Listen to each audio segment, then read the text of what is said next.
Thank you, and thank you, Pauline Tully, for putting this motion before the House and giving us a chance to speak up yet again for people with disabilities. But I have to say, in the past few years, it's people living with disabilities who've been the most vocal and the most visible, much more so than politicians or adults who claim to advocate for them. And I've particularly watched with huge joy and interest and hope for the future young people like Sophia Mulvaney take control of their own lives and really advocate very strongly for what needs to be done for people with disabilities.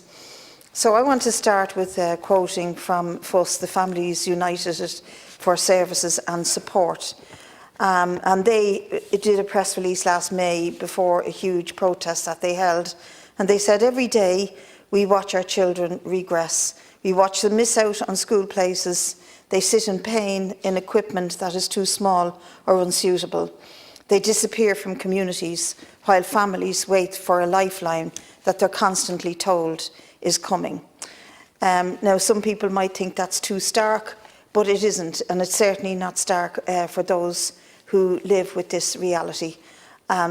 People who live with this reality, as was said by FUS, over 100,000 children can languish on waiting lists across the country.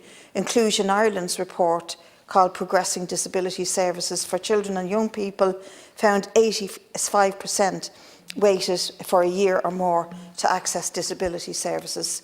And this was echoed by Down Syndrome Ireland on their Lack of Services Report 2022, which found an average of 44% of children in all community health organisations that had no therapy of any kind in the previous 12 months. And that number rises to a staggering 95% when it came to psychological support services. Now, I acknowledge that that year was coming out of COVID year, but nevertheless the statistics are staggering and will have a real impact on the lives of those people. But of course, the Sinn Féin motion isn't just about children, and hopefully all going well and with a bit more input from the state and improvement to these services, these children will become adults. They will live long enough to become adults and enjoy an independent life. And that's why I think Sinn Féin rightly tried to address in their motion how the budget has failed to resource support services, not just to meet the current needs of children, but also to meet the current and future needs of adults. And here, I think a lot might go under the radar, but in my local community care centre in Cherry Orchard, it's a fine community care centre, it's very well resourced. It gets referrals from the National Physiotherapy or Orthopaedic Hospital in Dunleary, and people who get referred to it, for example, one man I'm representing at the moment was referred for an electric wheelchair to be made available, and Cherry Orchard were to look after it. He was told last May that he'd be waiting at least until next May to access that wheelchair, and the reason is the lack of staff.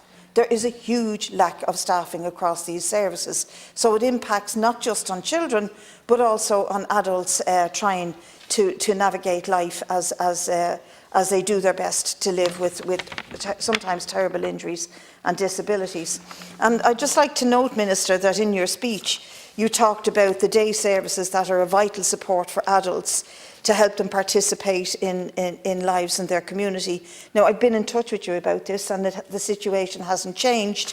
In a severely autistic young man who needs support to be able to travel to a very good day centre that he attends, gets no support from the state because he's over 18 and because he just isn't able to navigate public transport because of his epilepsy and his severity of his autism.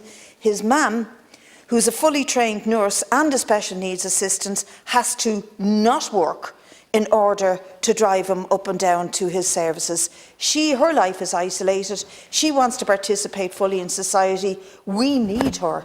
We're short of workers like her, but she can't work because the state will not give any, and I mean any, not a penny, support in transporting that young man to the training services that he needs daily. That's one example. But what it tells and speaks to me is that our services are so structured And when I tried to get to the bottom of this, it was kicked for touch from transport to disability to health. It went all over the houses before they finally came back and said, no can do. And why are we saying that to people when it is not rocket science to give them a small bit of support to help them live a decent, full life and to release their talents into the health and education services like we need them? I just want to talk briefly about the question of the UN optional protocol. And what strikes me first about this is, why is it optional?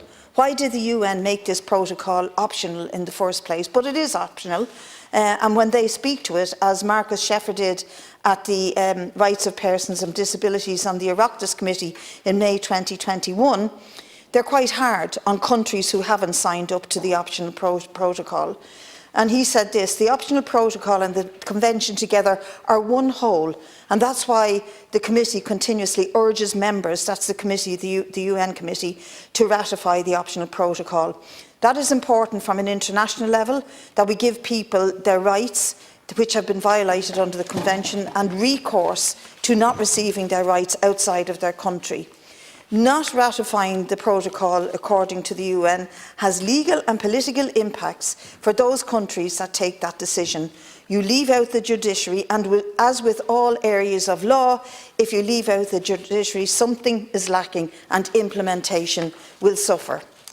And then he goes on to talk about the symbolic consequence of not ratifying, which tells the world community that we, this country, are not comfortable enough with what we're doing to allow an external body or a court-like procedure to examine the inactions that we are not in conforming with the convention.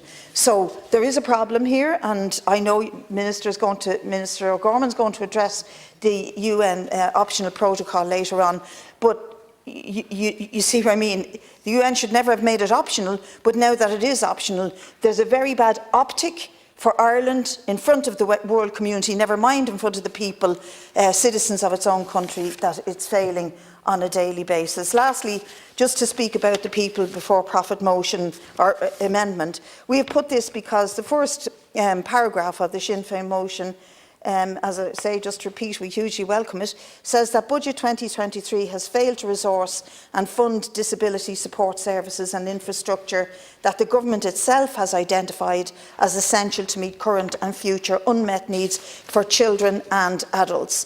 And so we put in this amendment to try and address that, and we want added to that motion: people with disabilities have faced a cost of living crisis for decades. Most of us are only facing it recently, they face it all the time. And as the 2021 CSO Silk data shows, increases in disability poverty across all indicators at a time when the national averages have decreased.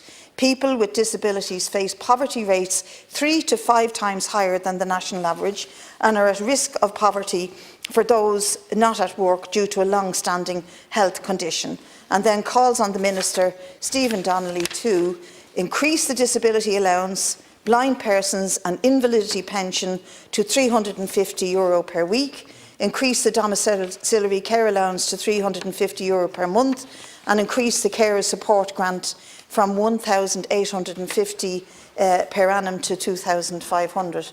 Now, that's not trying to be point scoring, but that is just to point out that there are realities in this country on poverty. There are cost of living struggles that we all recognise, but people with disability face it at a much, much higher ratio, and so we need to address that. We recognised it during the COVID lockdowns when we put everybody on a payment of €350 a week. So now all of a sudden, how come they can live on much, much less, particularly when they have to meet the challenge of paying more for transport, paying more for clothing, paying more for supports and cares. So that can't be ignored, and I'd like to move, if that's the proper way of doing this, Chair, to move that amendment here tonight before I sit down. Thank you very much.